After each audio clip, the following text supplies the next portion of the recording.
Here at Moji Cinema, we take a great deal of pride in the quality of our work.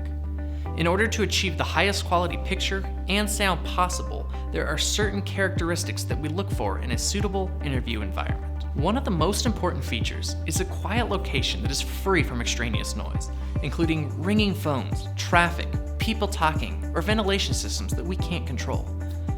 This is especially important when we conduct interviews. I mean, think about it.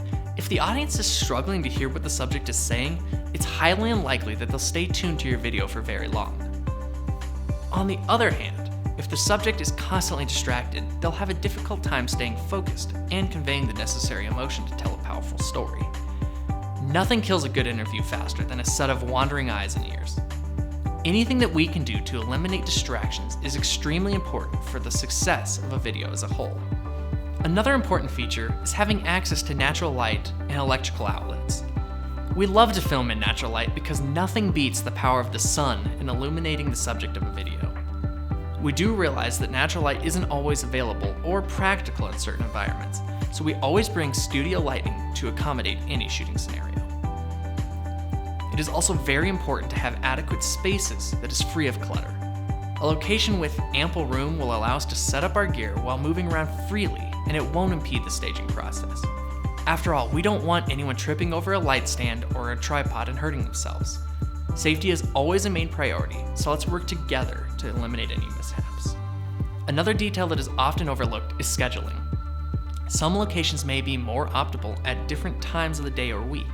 If you're a chef and we want to interview you in the kitchen, it's obviously best to choose a time when your staff doesn't have their busiest prep day.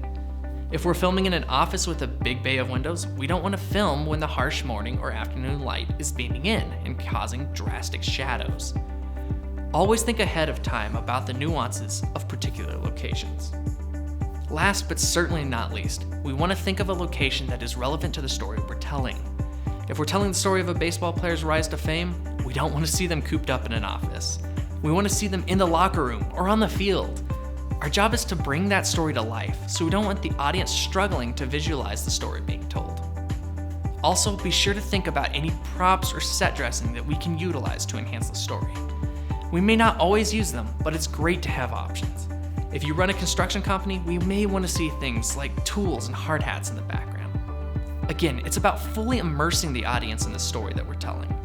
When possible, we like to meet ahead of time to scout the location and figure out potential limitations. If that doesn't work, we ask that you please send pictures so that we have a better idea of what our options are when we arrive to film. Filmmaking is a very collaborative process, so let's work together to tell the best story possible.